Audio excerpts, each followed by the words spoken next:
the muscles hog, and my legs and don't have any balance. But if I stood up, you pull this way and the chair's way, I would have to get down on the floor and fall. I've got to get. That's why stuff's around where I can put my hands up. Yeah. Well, now, how old were you? Any other questions that might be relevant? How long did you practice medicine? I practiced 17 years in Mullins. And I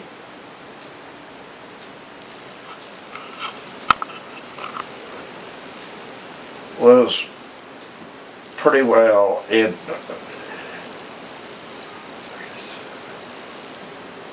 I was close to 40 up here. Yeah. About 38 years here. 38 years. And I taught in the medical school in Missouri. Well, I was telling you that story. Pearl Harbor came up the next year. And as I told you, I was teaching one semester, and that professor retired. He was an old man. The dean called me in and said, "Mr. Sharp, I got good news and bad. The good news, you got a permanent job. The bad news is I can't pay you enough to keep you. I know you won't stay for what you're getting. And we have no other teaching class for it." That's the bad news is for us. And he said, "Well, you can think about it. There's another 5 or 6 weeks for the semester hit. We'd like your teaching." That's about all he said. As I started to go out the door, you see it, the doctor, the teacher at Morgantown said, "Don't you mention you want to be a student, you know, or you're not going to get any job anywhere." Because when they heard what they want to do, as I got to the door, he said, "You would be interested in going to school, wouldn't you?" How great.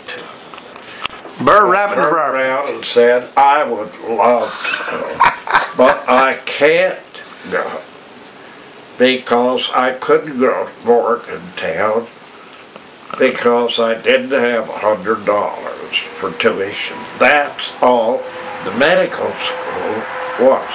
And it's about 15,000 now. It was 100 a semester. And I had to sign up for the year, you see. You charge $250 a year. If I'd have had $250, I'd been back there then. I'd told him the story. He said, "Well, the good news is you don't have to pay anything. You're not getting enough. And I can waive your tuition if you will go to school.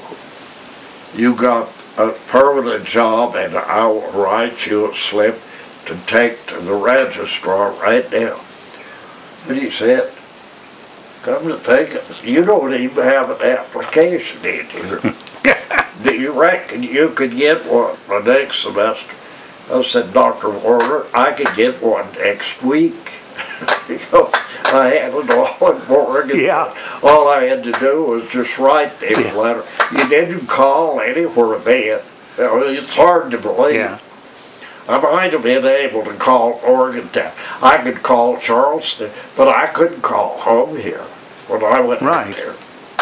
And I went on the bus. It was 2 days. Folks here didn't even have electricity, did they? Anyway, that's how I got. And as I told you, when Pearl Harbor came, I got a letter from the War Manpower Commission said, "You are under our authority, not the board. You have a necessary position. you are to stay in that position until you are released by us. So I had to stay until 1945.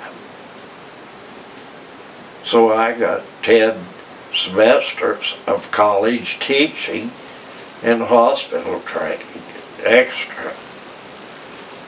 That's how I happened to be at the school in Lewisburg.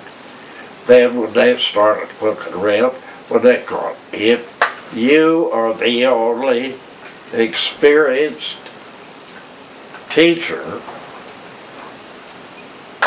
in, especially in medical school, except at Morgantown. And we can't get one at Morgantown because Morgantown doesn't want this school and they don't want Marshall. They're fighting it to the end. There's only one other guy, and he is at Wheeling. They called him Dr. Desmuir. He has since passed on. He taught a year. He had only had 1 year's experience in Des Moines, in Iowa.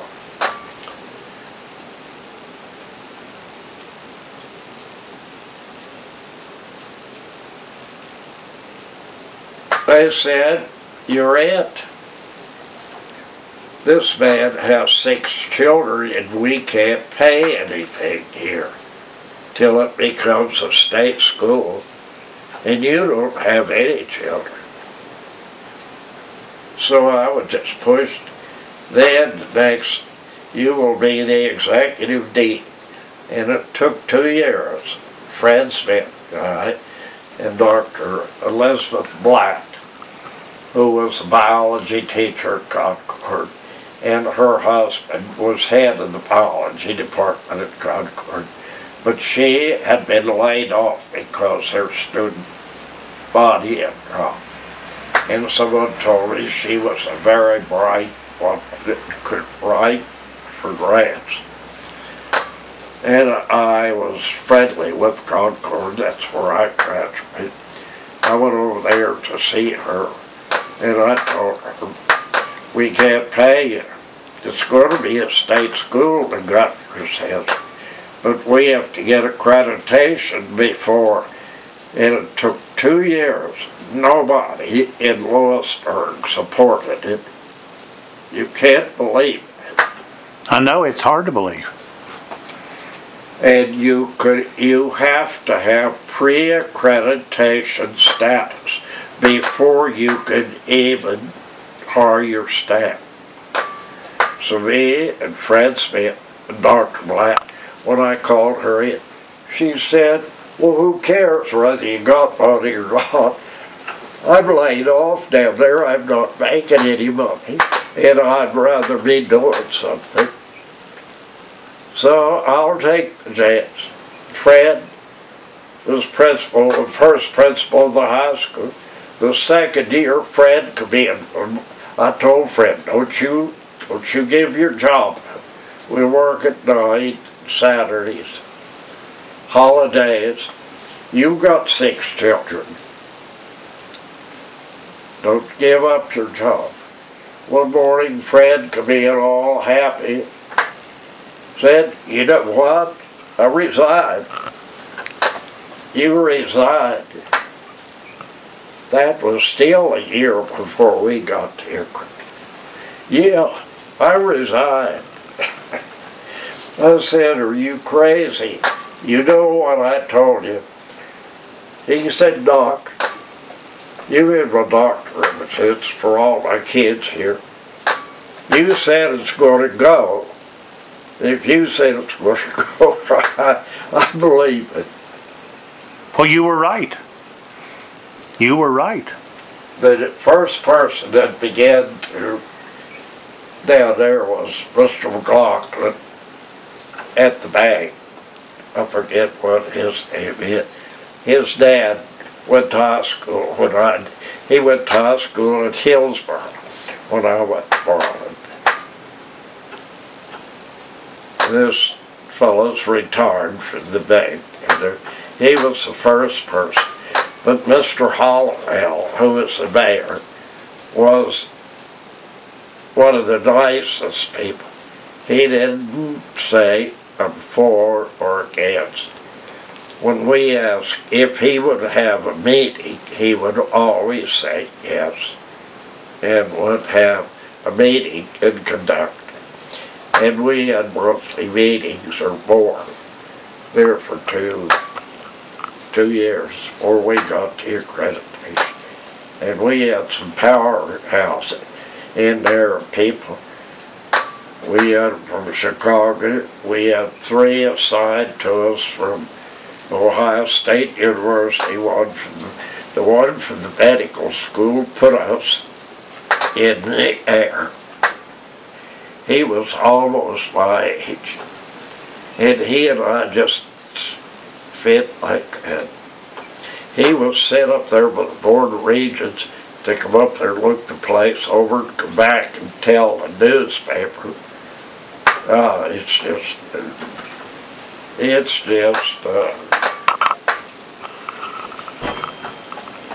leaf in the wind or something like.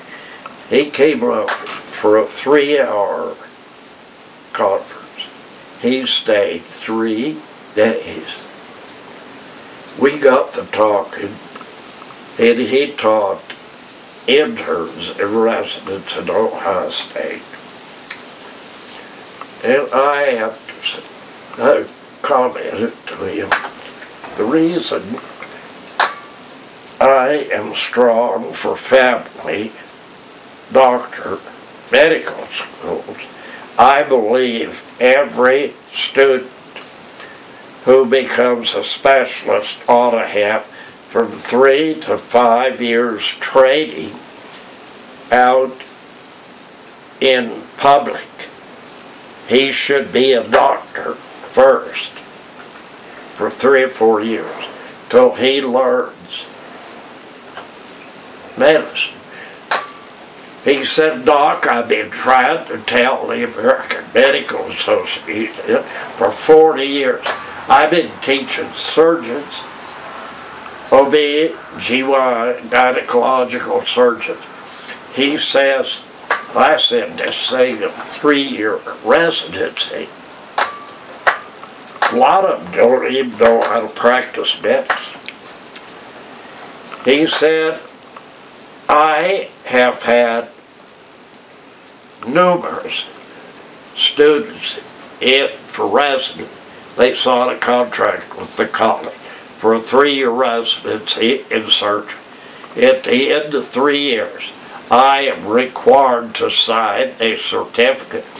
This student received training under me 3 years. That's what's required. When I wouldn't let them operate on my dog, let alone one of my family. I have other students that come in there that work with me for 6 months, and they can do everything I can do, just as good.